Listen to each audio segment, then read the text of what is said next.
I want to welcome you to this webinar sponsored by the BYU Management Society. I'm Rixa Oman, the Executive Director of the Management Society. I'll be your moderator for today's event. We're so glad that you can join us.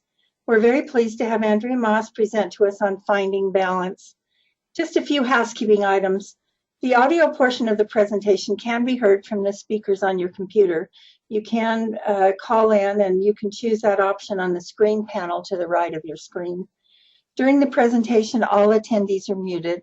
In other words, you can hear us, but we cannot hear you. This is in order to deliver a clear presentation to all that attend. You can send me messages using the chat function on the screen on the control panel during the webinar. In addition, many of you asked questions on the survey as you registered. I want you to know that Andrea will try to address a number of those questions. We've reviewed them and read them through, and although she can't address each one, I know they've given her great insight into the challenges each of you are facing. I certainly hope that by hearing of her experiences, you'll find new ways to address your challenges. Again, welcome. Let me introduce our speaker. Prior to joining Community Capital Bank as president, Andrea Moss was Executive Vice President of Zions Bank, where she was responsible for bank operations, incentive compensation, and risk management.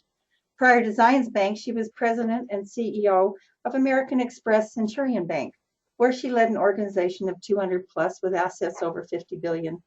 Other positions with American Express included Chief Operating Officer, Chief Financial Officer, Controller, and Manager of Financial Administration.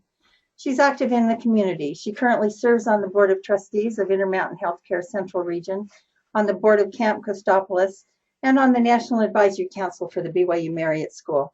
She's previously been a board member of the Salt Lake City Chamber of Commerce, the Utah Bankers Association, the ABA Government Relations Council Administrative Committee, Valley West, and the Utah Chapter of Alzheimer's Association. In 2011, she was recognized by the American Bankers Association as one of the top 25 most powerful women in finance. Andrea received a bachelor's degree of accounting from Brigham Young University. She's a certified public accountant. She's married to Mike Moss, and they have 5 children. And we really appreciate her taking the time to talk with us today. So with that, let's get started on the webinar. Andrea? Thank you, Rixa. And hello to everyone. My name is Andrea Moss, and I would definitely, like to start by thanking Rixa for that nice introduction, and especially for inviting me to speak with you today. It's truly an honor and my privilege, and looking back on my experiences at BYU, that I treasure so much. I'm so happy to be able to share back just a little of what I've learned on this topic over the past years through my career. This is the first time I've done a webinar, so I'm very excited to be trying out this new technology. I'm sitting comfortably in my office, and I understand we could have quite a large group of women out there listening in, and I guess the best part is that I can't find a reason to be nervous because I can't see you. I can picture you all in a big conference room, but since I can't see you, I'm going to just tune that out and not be nervous. So I'm going to do my best to make this interesting and helpful to all of you. I did receive the questions that Rixa mentioned, and I thank you for that. I was so amazed at your questions and the challenges that you are all facing, and I could relate to so many of them. And I considered those as I've put together this presentation, and I hope to cover many of them during and again at the end. I will address some additional themes and some of the topics that you guys have all raised. And Rixa will be watching in the chat room, and if there's something that she would like to break in and make sure that I cover, I welcome her to do that. So with that, the topic today, finding balance. I love this topic. I'm very passionate about this topic, and it's one that I've had the opportunity to speak about a few different times to various women's groups, and certainly in some of the mentoring relationships I've had, it's always a topic that comes up. So I know how important it is to figure this out as women, and I also realize what a personal topic this is. Everyone has different circumstances and challenges, and they have to find their own way that works for them. Finding balance is very personal. So I'm going to share the experiences and some of the things that I've learned in the last 28 years, and really in hopes that you may find some nugget, something that may resonate, that will be useful on your own journey as you find your balance between home, family, church, and career. I remember attending a conference very early in my own career, and I don't remember the speaker, but I know the title was called something such as "Can I Have It All?" It was a life balance seminar, and I don't remember explicitly if the speaker answered that question, but I remember what I took away from it. Her message was yes, but some things have to give, and we have to really define what is all. And that was something I needed to hear at that time early in my career. It had a profound influence on me, and it helped me see things a little bit different and helped me put some things in place to navigate my own balance between a healthy work and personal life. So here I am, hoping to share some of that back with you. If you want to turn the page, I wanted to start with what I call my real introduction. So that was a nice introduction from Rixa, but I really want to give you a flavor of my whole life's priorities and some of the things that I'm balancing to give you insight who I am both in and out of work. Rixa gave my professional resume. This is a little bit more of my personal resume. So I'm the mother of 5 children, their ages. And when you look at those ages, you think, oh, she doesn't have any small children at home, and it must be very different now. And although it's different, I wanted to give you a sense of some of the challenges and the things that are in front of me with my children at this age. I have a daughter leaving on a mission in 3 weeks. I have a son planning a wedding. I have another son, preparing to graduate from college, and he lives in Pennsylvania. I've had a sick child for 3 days at home. And so, regardless of the age, there are demands, and there are different demands at different ages, but I think it's something we can all relate to. I've been married to my high school sweetheart for 30 years. I have my mother who lives with me. She's 88 years old now, and what a blessing to have her with me in my home, but also takes some demands on my time. I'm a sister to 5 siblings, and I have many, many nieces and nephews who I stay in close contact with. I'm a teacher of women in the church, my church organization. I'm a board member, as was mentioned. I'm a president of a bank, and I like to find some personal time to ride bikes, and I'm dabbling in a little bit of weight training, and love to travel when I can. So you can see, as all of you are experiencing, even at this stage in my career, there is a lot on my plate and a lot to balance. So I think we can all share that in common. You want to turn the page, Rixa. As I think about how to start this topic, I may be stating the obvious, but I feel like it's important when you think about work-life balance to think about the work piece first.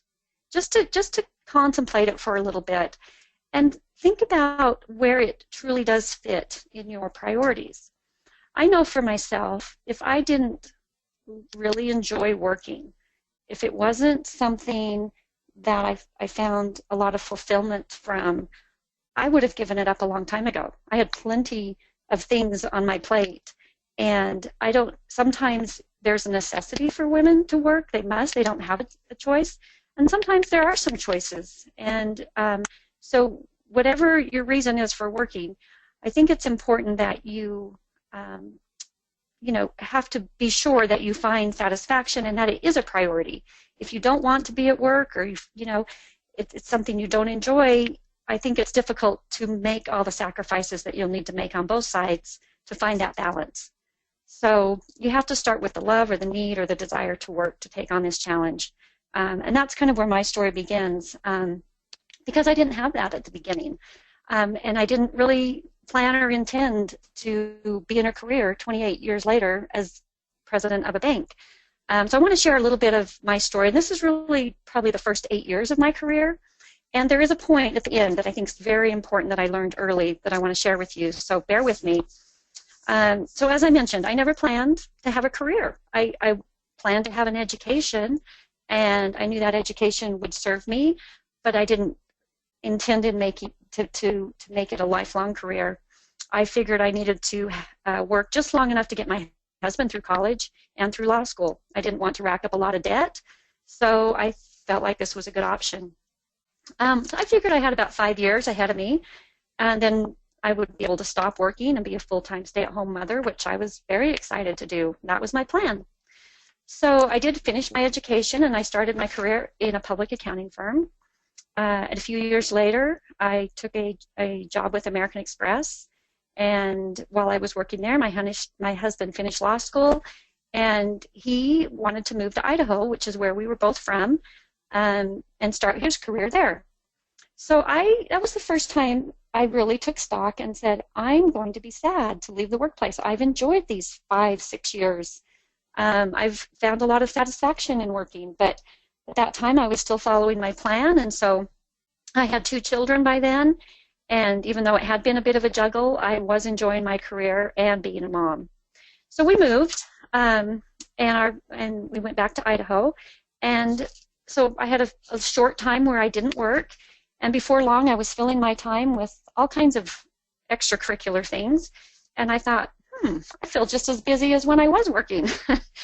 And so before long I started working part-time, and I thought that was a great period for me. It was through a colleague of mine that was who was a CFO of a company there in Idaho, and I was able to work a few days a week, and that was a great time and worked for me for that period. And then I had the opportunity to go back to American Express. I hadn't really thought about it. They reached out to me and asked if I would be interested, and because when I'd left, I'd always left that door open. So this is where it really required a decision point. This is where it took some soul searching with my husband to decide what was best for the whole family. His career was doing well, but it wasn't exactly what he'd hoped. He wanted to specialize, and he wasn't able to do that in a small town in Idaho. So we agreed that this would be best and a good move, and so we did that. So we went, and I was very soon overwhelmed. I had underestimated, getting back into the workforce full time. I had my 3rd child by then, so I had 3 children, and I just really took stock and said, I think we've made a mistake, because I can't balance this. Maybe that's where some of you are feeling you are right now, like just truly overwhelmed. So in talking to my husband, and again with his support, he said, look, we can make changes. We can do it different. You can stop. You don't have, this isn't what we have to do. So I gave notice, and I apologized and said I was going to leave. And then I had my first realization, and this is the realization I want all of you to have, is that you have worth to the company. It's not just you needing a job. The company needs good workers just as much as you need perhaps to work. And so although I expected the consequences of this was for me to leave and to do something different that worked, they were very willing to support me and figure out what could be done so that I didn't have these overwhelming feelings of being unable to balance my home and my career. This was a huge game changer for me.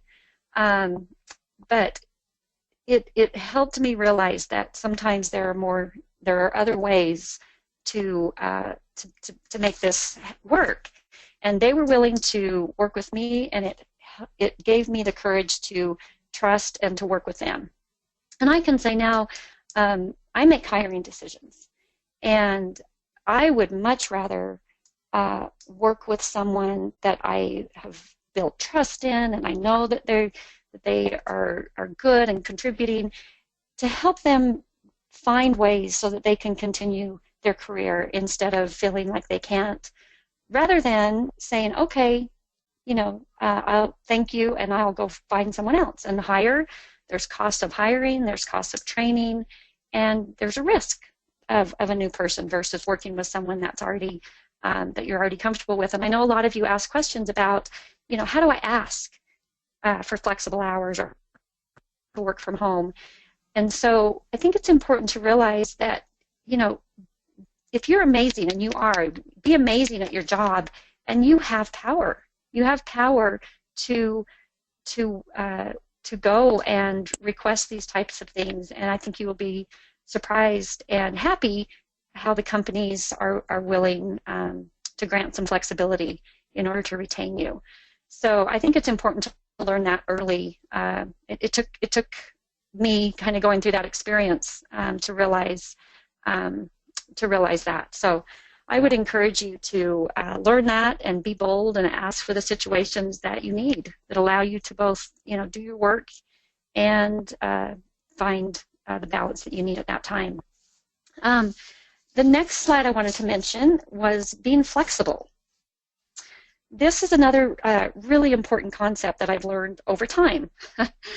There isn't just one way to balance. And children and events, they come one at a time. They aren't permanent. So my situation and my needs were always evolving. And so I had to make adjustments along the way. There were times when I worked from home. There were times when I worked part-time. As I mentioned, there were times when I didn't work at all. There were times when I could travel extensively and times when I couldn't travel at all.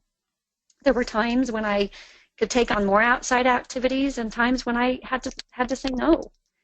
And I know in my experience with mentoring, particularly at BYU, some students are very concerned about how they're going to make this work.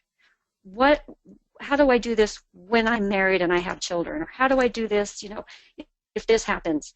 And I always try to remind them that, just live in the now a little bit and really think about what your needs are right now and not about the what if, because your circumstances will change. And so, I always kind of try to live by when it isn't working, make adjustments. Things can be fixed and changed, and try not to worry too much about the future, because the future, those circumstances are hard to predict what exactly they will be.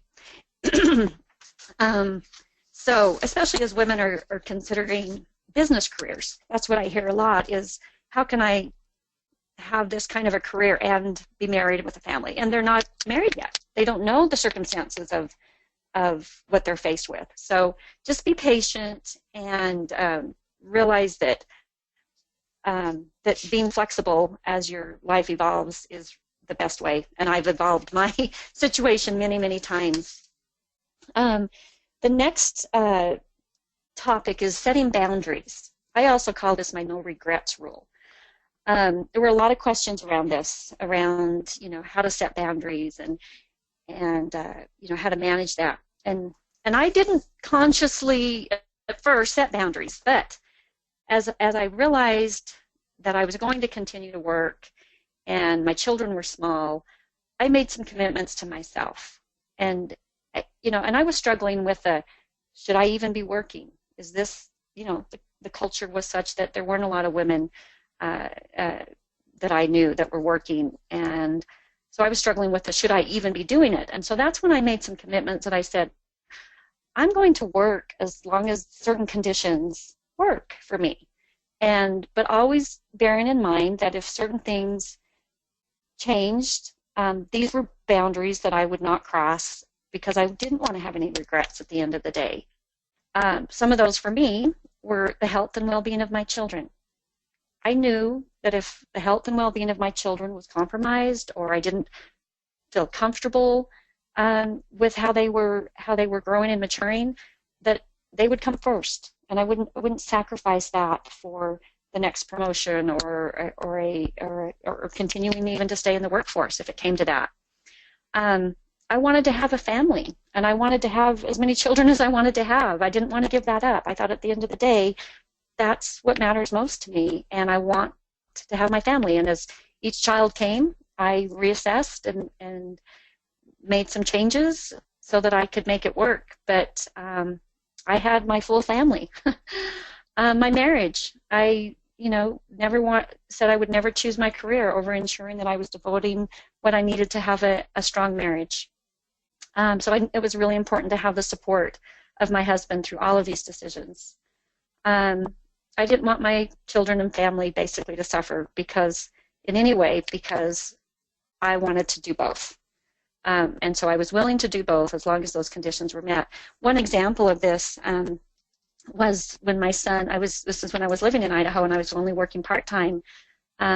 My oldest son was in kindergarten, and he would go to a daycare in the mornings. They would take him to kindergarten, and then I would pick him up. And it was great. It was a little social time for him, and I thought everything was wonderful, and it was. And then one day when I was home, he just said something that kind of struck me odd, you know, it was a little disturbing. It was about an older child in the daycare and you know, their interaction, and I thought, okay, that's not right. I don't feel good about that. So I started wondering and pondering about it. The next day I went to the daycare, and the lady and told her my concern, and she assured me everything was fine and that she'd watch and that there was nothing, you know, inappropriate. And I dropped him off, and I was driving to work, and it hit me. I had set a boundary, and I was not keeping to my commitment. I was not comfortable with the health and well-being of my son at that point. I wasn't sure, but I thought, am I going to wait until I'm sure, or am I going to keep my commitment and adjust and make sure that that priority and that is first addressed? So I remember crying, kind of going through this in my mind and saying, what am I doing? And I turned my car around. I called my work, and I said, I'm not going to be able to come in today. I went and I picked up my son, and I thanked the lady. I had no complaint. I had no evidence. I had nothing other than my own feeling. And I picked him up and took my time to find another situation where I felt comfortable with him staying before I went back to work. And as I look back on that, that was a test at that time for me. And I'm glad I had this experience because it helped me remember those boundaries and to be true to them.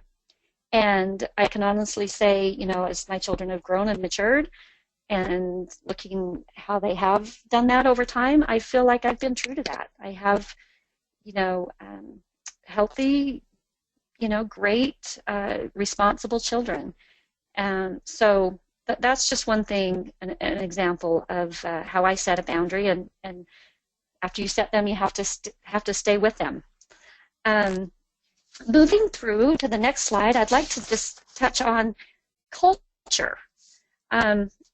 This is something that I didn't really notice until I've been reflecting back over this journey of mine, how important company culture is, and also your leader culture, who you are actually working with in the company, and the support that they give you to make sure that you have time and can you know, have other interests and take time for your family.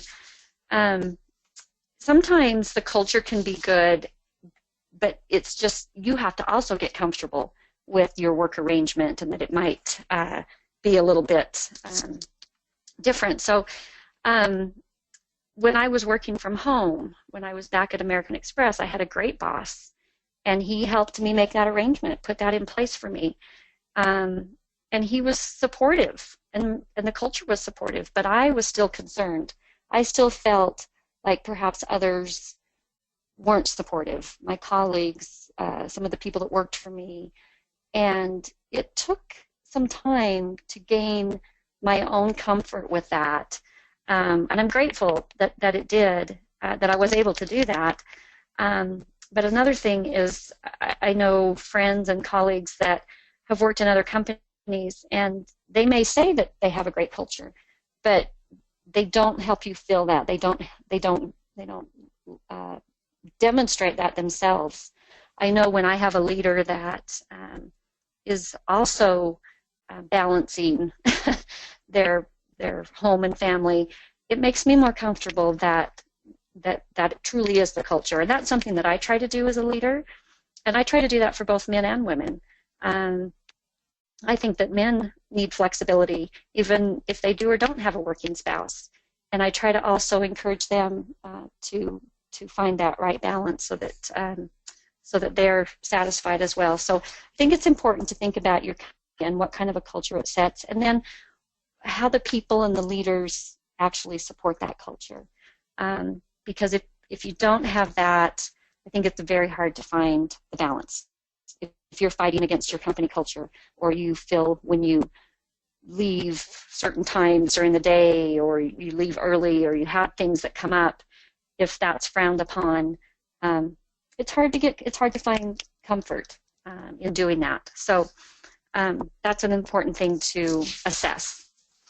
The next one I would like to just touch on is what I call, don't miss the big stuff. There are sacrifices that you will make and that I've made, on both sides, both with work, sometimes with activities. I wasn't able to volunteer at school every week like some moms were able to. I wasn't able to attend every field trip that my child went on like some parents and mothers are able to do. But I remember my son, he was in elementary school and it was his birthday, and I said, what would you like for your birthday? And he said, I want you to come and have lunch with me at school. And I thought, okay, I was there. That was important, and I made sure that happened. And so even though I wasn't there all the time, I felt like the times that I was mattered, and that they mattered to my children. There was another child that did want me to come on field trips so badly, and I remember, that was difficult for me to do. I couldn't, they had 3 or 4 during the year, and so we sat down and said, okay, let's pick one. Which one is the most special one? And letting her choose the one that mattered the most to her. And then I made sure I attended that one. I mean, and so sometimes you have to give up certain things, but you can make what you do and what you are able to do even more special. I have a few other stories on this topic, but the one I'll share with you now is when my oldest daughter was a senior in high school. She was having a year-end showcase. She was on the dance team, and I had to go to San Francisco and meet with the regulators, me along with many of the other executives from New York, the vice chairman, my boss, people from our legal council were going to be there, and I represented the bank. I was the bank president, and I just felt like I had no choice. I had to be there. It was not one of those things where I could ask to be excused. I didn't feel. Other times, I've been bold and have said I can't be there, but this was when I didn't feel I had that. And so what I did is I reassured my daughter that I would be back, because her event was in the evening, and I figured, okay, I can have my meeting. If I leave immediately after it's over, I can take a car, get to the airport, go through the express line, make this flight, get there, land, get home, run there, and I'd make it. Everything had to fall in line, but I had a plan, and I was going to give it my all. And I remember my daughter understanding, but I could see the look in her eye that was, I hope you're there. and it was difficult. But what I learned is that when I went to my meeting, and I told my colleague that I had this plan on how I was going to leave the minute it was over, and I was going to get home, and she mentioned it to my boss.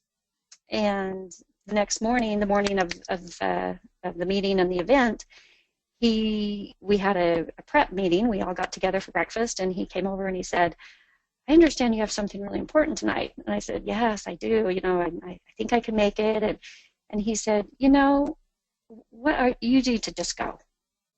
And I remember just kind of my eyes kind of flooding with tears, trying to hold that back. And I remember feeling like, does he really mean that? Because I wanted to do that so desperately, but I just didn't feel like I was in a position. And he said, we will be fine. He said, send a note to the people we were going to meet with. Let them know you've had something come up. We will cover for you, and you need to go. And so I went. I took an early flight. I got home, plenty of time. In fact, I remember showing up at the high school hours early and walking in to help with the setup, which I, of course, didn't think I would be there at all to do. And my daughter's face just lighting up. And I just want to reinforce how important the big stuff is. and not to miss those. At the end of the day, did anyone care if I was at that meeting or not? No. Did that meeting go on with or without me? Yes. Is my daughter going to always remember that I was there and I was able to attend her year-end showcase? Yes. And that's what matters. And I have several stories like that. And again, that also talks to my company culture, right? That I was in a company that was willing to help me. It wasn't just me trying to balance, but I had those around me that also knew how important that was and supported me in doing it. And I think that's extremely important. I've been able to ask my children, now that they're grown, a little bit more about their feelings and their experiences, and if I was there and how they felt. And they pretty much said, you know, Mom, you weren't always there as much as my friends' moms, but I knew you would never miss the really important things. They knew that I was there. And to me, that's having it all. I did sacrifice some things, but I did the things that mattered and that really built the relationships with me and my children. The next slide is a little bit of what I've described about having a support network. Carpools are my best friend, and they should be your best friend. You just can't be everywhere. And so, you know, setting up carpools, having friends, neighbors, decide on your spouse's role. You know, what can he do and how much? And extended family, that's so important. Use them. Don't be afraid to ask them. They love your children too, and that's one thing I've learned having my mother live with us is the long, you know, healthy, sustaining relationship my children have learned to have with her by her being in the home and also being a caregiver. And my husband has been able to have, you know, more time with the children because of my work situation. He had a more flexible work schedule, and he made sure that, you know, that was something so it wasn't as demanding as mine, and that let him be their baseball coach. That let him attend, you know, events sometimes during the day when I couldn't get away, because he could. And I think it's important to realize that it all doesn't have to fall on you. There's other people that you can rely on that are just are great, and it's good for your children as well. I'm going to go to the next slide, which I call Be Bold. And this means have some courage. Sometimes I had to be bold. I had to speak up for myself, even when I felt it might mean that I couldn't work there anymore. One time when I was in public accounting, so again, this was very early in my career, I had been working on one job, and this job allowed me to stay in town during busy season. It didn't have really extensive hours. It was one of the best jobs in the office, to be honest. And when the next year rolled around and I figured, oh, I'll be on that job again, they had moved me to another job, and that job had all kinds of problems the year before. It had overrun its budget. People had worked, you know, round the clock. It was just, and I was devastated. I thought, I don't know that I can commit to that. I had just had one child, and I needed to, you know, be able to count on my schedule. And so I remember, you know, thinking, this might be when I exit. This might not work for me anymore. And I thought about it, and I went in, and I remember speaking with the partner and just telling him, you know, I had hoped that I would be able to, you know, have another year on this job, and it looks as if this is not going to happen. And so, you know, I'm here to let you know that I'm not going to be able to do that, and thoroughly expecting that I was giving my notice.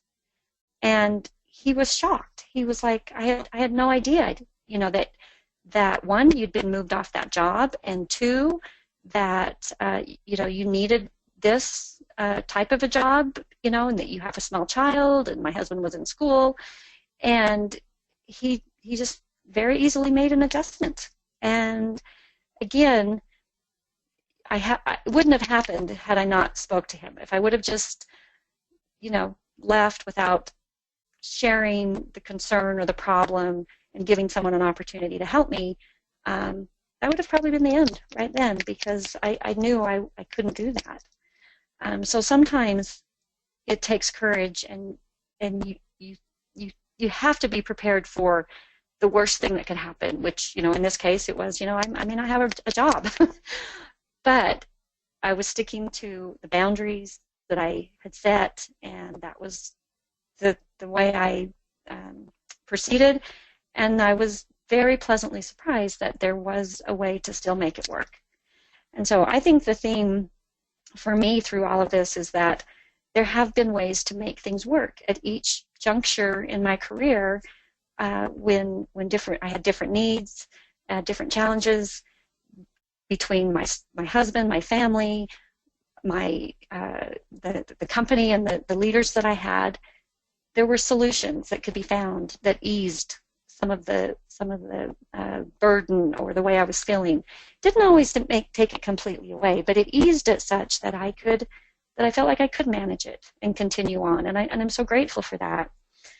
My last slide is really just kind of a summation, and then I'll talk about a few other things, but it's really about, you have to be happy. You have to enjoy, all aspects and trying to make it work. If you get to a place where I was at one time, when I'm so overwhelmed and I was miserable and feeling defeated, then it's not worth it. But if you can make it work, if you can make adjustments, there will be ups and there will be downs, I promise, and I've had them. But it can also be worth it.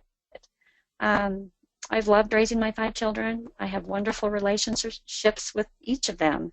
I've been lucky to have a fulfilling career and opportunities in my career, and those opportunities have benefited not just me, but they've benefited my whole family.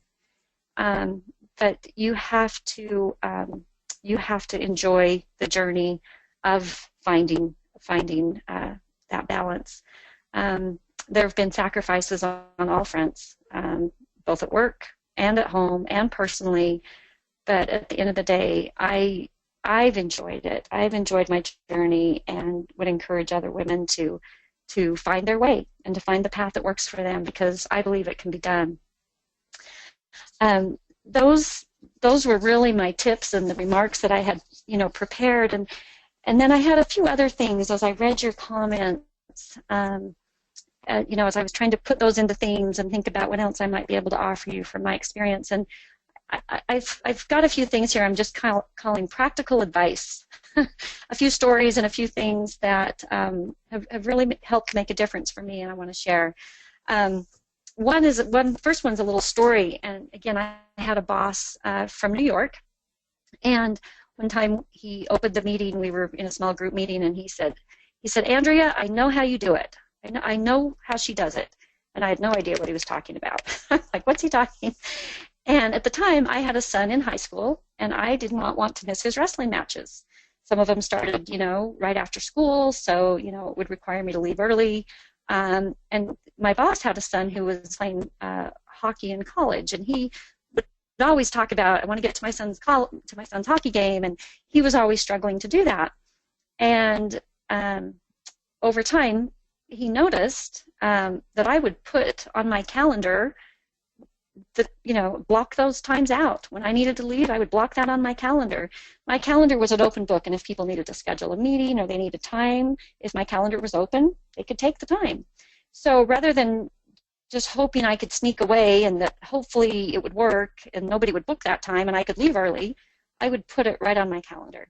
And I think he finally realized that my calendar had some things that were blocked off for personal time. And he loved it. In fact, he said, "That's genius." And he's like, "I'm going to do the same thing."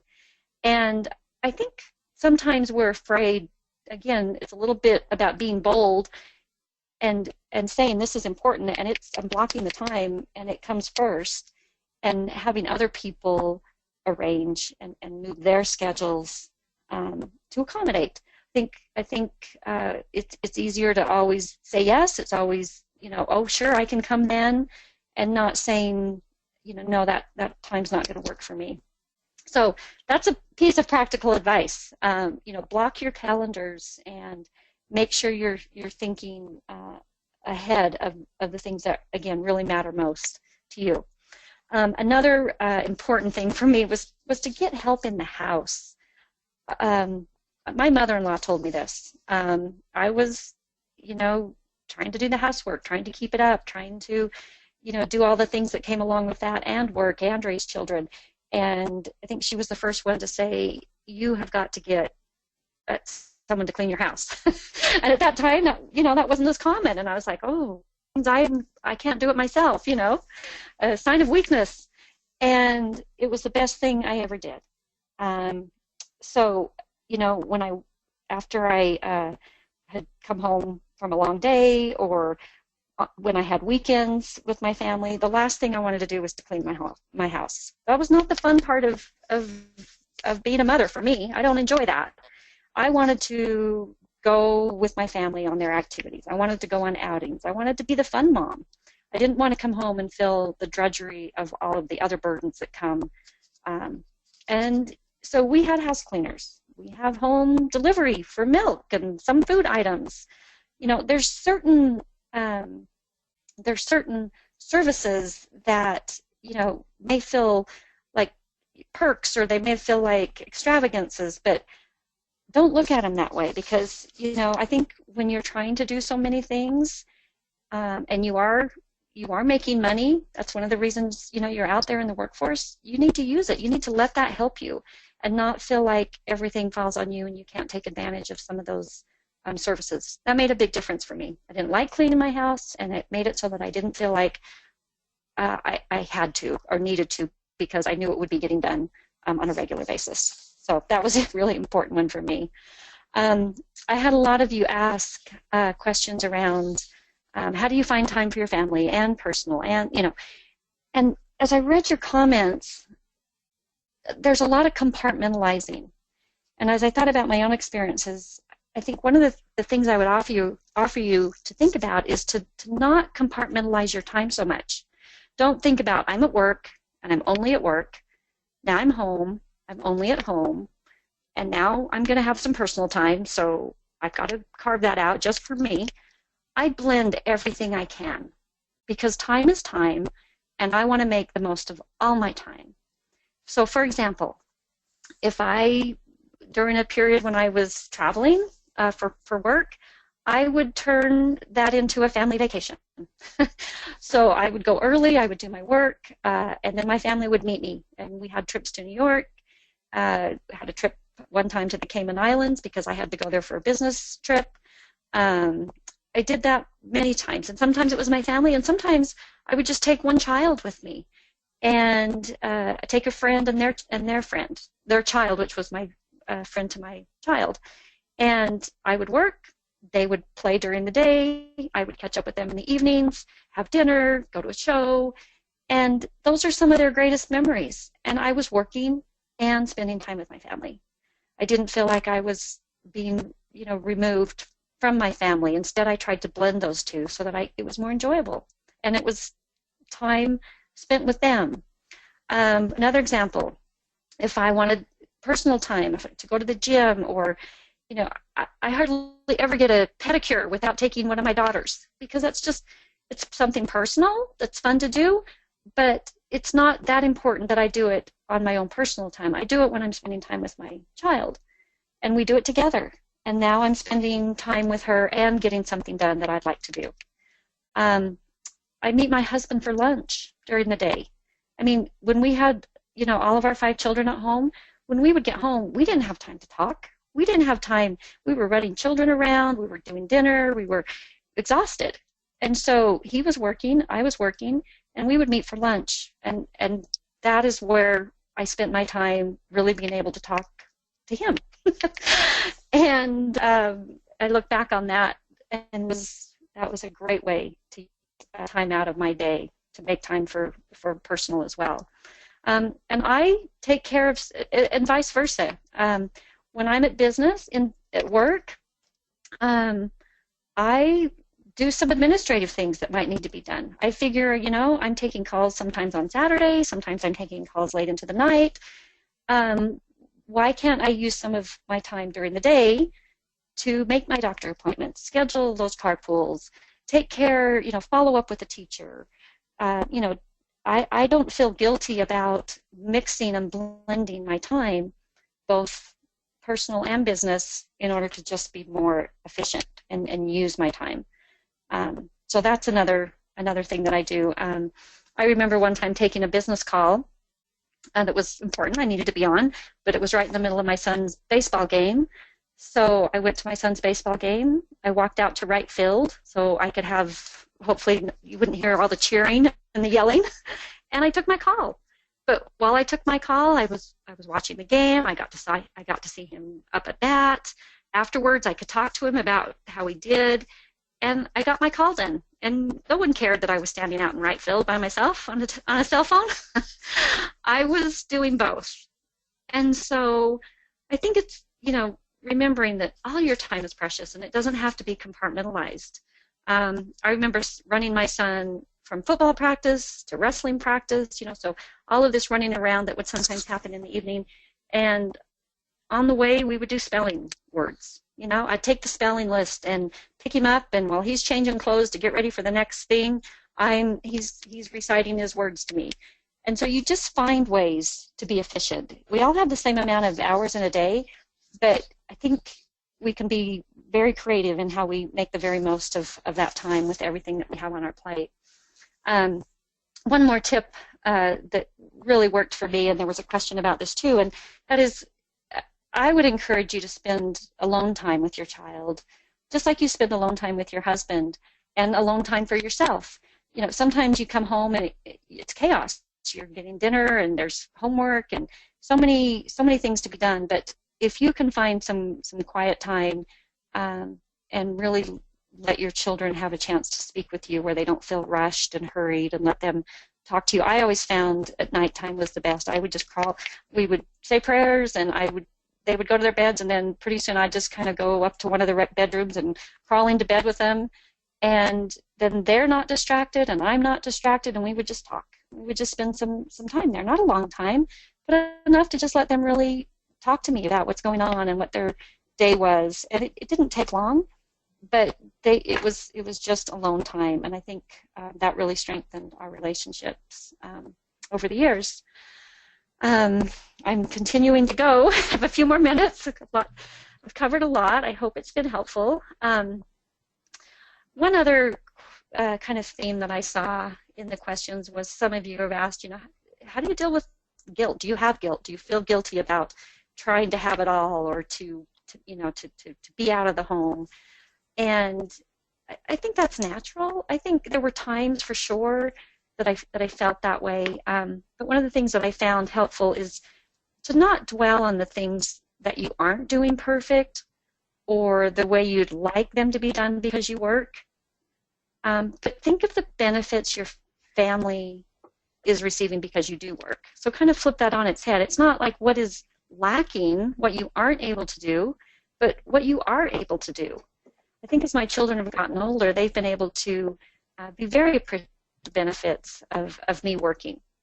They've learned responsibility and independence at an early age. I wasn't able to be the helicopter mom and rescue them every time they forgot their assignment, or they needed this, or they weren't prepared for that.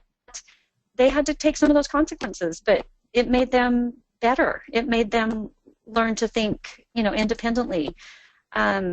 They have opportunities in extracurricular activities that not everyone gets because I was working and we could afford extra things. And now those things really enrich their lives and their talents and their opportunities. And they can see that now.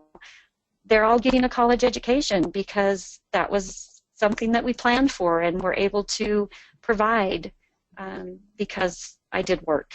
And we had the ability to do that for them. And they see some of their friends and some of their acquaintances that aren't so lucky and don't have some of those same opportunities. And so there's a lot of benefits that I think you can also see that, at least for me, helped me feel, and not dwell on feeling guilty. There were things that I sacrificed for sure.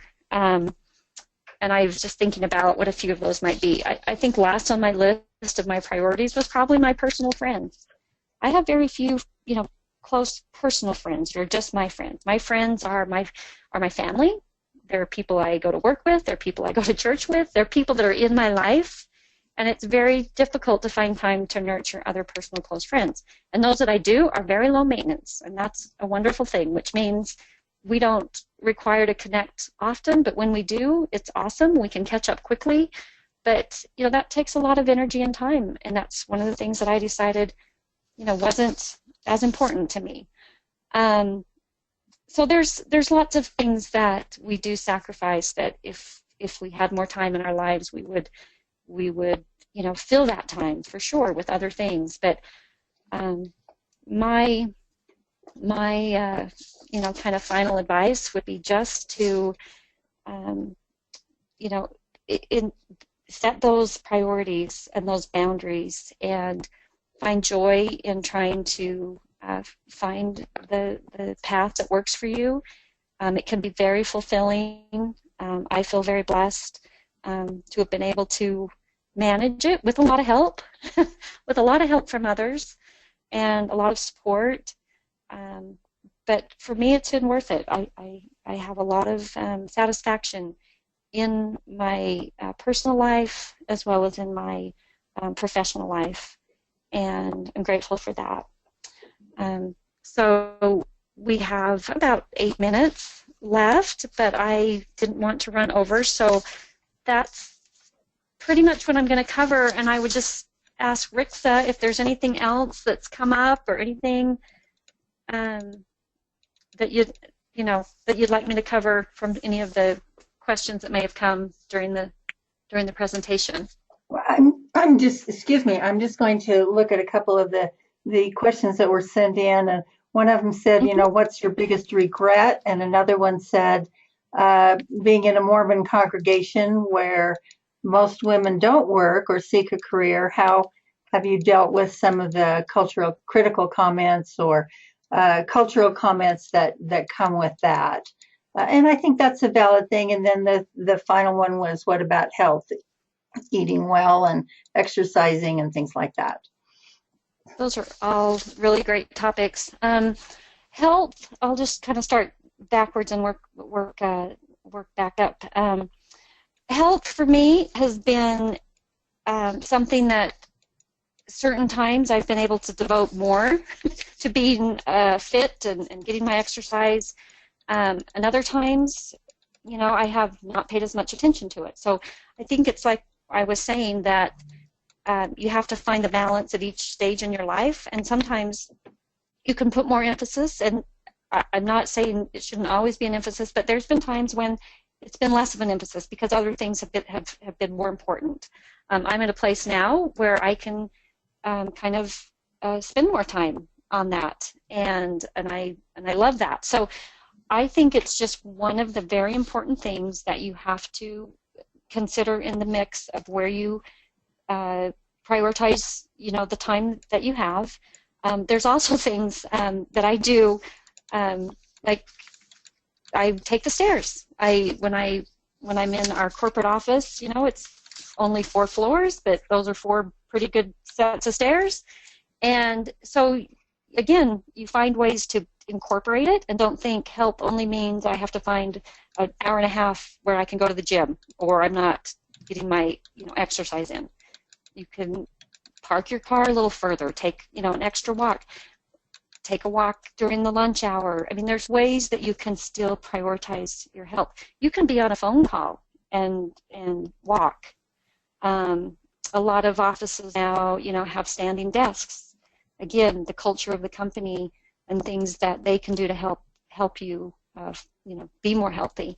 So again, it's finding a solution that you can work in, because it's another really important thing that you need to do to take care of yourself. I can say I sleep well at night. It's never been a problem for me. When you're have a full busy day, I hit the pillow and I'm gone, and I'm grateful for that. But whatever your health challenges are, I just think you have to work them in just like the other topics. On the church topic, sometimes there's, and I think it was more early in my career than what I experience now. So maybe that really is, but I feel that there's a lot of women in the church that work, and maybe they don't have big careers, but they work. They do something outside of the home. Whether it's part-time, whether it's in the school, we all fill our time, and it's not just devoted to being home and being a mother. There's other things that come into all of women's lives, and so I feel that that it's less criticized. I don't feel that as much anymore. I have a lot of women in my ward say, "I don't know how you do it all. I don't know how you find it," and I always wonder, is that a compliment, or are they feeling sorry for me, or are they criticizing me? I don't know what they mean by that. But I always respond by just saying, we all have busy lives, regardless if you're working out of the home or not, and things that take our time demand. One thing, though, with the church, because I always felt a little bit bad because I couldn't serve in what I thought was a larger way. I haven't been the Relief Society president. I haven't been the primary president. I've been in some counselors in some of those. I was for a very short period, over the young women. But basically, my callings have been teaching, have been, other types of callings that I have over time very comfortable with and very grateful for. And so I think we have to ourselves realize when we have a lot of demands. For me, my priorities were family, work, myself, and then service. And service in the church and the community. Church doesn't mean church was my last priority as far as my own individual testimony and my own faith. But in service, I didn't have to take on a large calling that would make my weekends and my Sunday just as kind of crazy as some of my other days. I've really come to appreciate the fact that I can attend Relief Society, and that becomes part of the me time, my personal time, where I can soak in these great lessons and I can regenerate. And so looking at, your what you're saying yes to and what you're taking on in the church, it's not necessary from an eternal perspective. It's just necessary that you serve, and there's all kinds of ways to serve. Being a great visiting teacher is a great way to serve, and I think we have to get comfortable with that. So I don't know if that's helpful, but something that I had to kind of wrap my head around. What was my biggest regret? I shared a lot about how I try to avoid having regrets, right? And so I don't think I have any big regret. I have maybe, there was a time when I had to realize that if I couldn't be everywhere that I wanted to be, I was missing out. And I felt like I had some regret, but my children weren't missing out. My husband was there, my mother was there, somebody was there, and my children were well cared for and loved, but it didn't always come from me. And so, I look back and I think I missed some things, but the children don't look back and say that anything was missed, because they had people around them that loved them and cared for them, and they were happy and healthy. So that's a hard question. I'll have to think about that a little bit more, but I think the whole point of balancing is really trying to avoid having any regrets that are really of importance. So, Rixa, I think we're pretty much on the time. We are, but thank you so much. It's wonderful to hear how other people make those decisions and set priorities and what they do, because it helps us evaluate our own experience. And I really think that you've hit on many of the questions that our audience had, both both during and before the presentation. So thank you so much. This has been wonderful. Thank you to all the audience. Know that you'll be sent a short survey as you immediately as you conclude. And we have recorded this, and it will be posted on the BYU Management Society website. So I'll send you instructions and a link to that. Again, thank you, Andrea. Thank you for our audience, and hope you'll all continue to be engaged with each other and continue this discussion with others who can help you as you have your challenges. And watch for announcements on our future webinars. Again, have a great day. Thank you.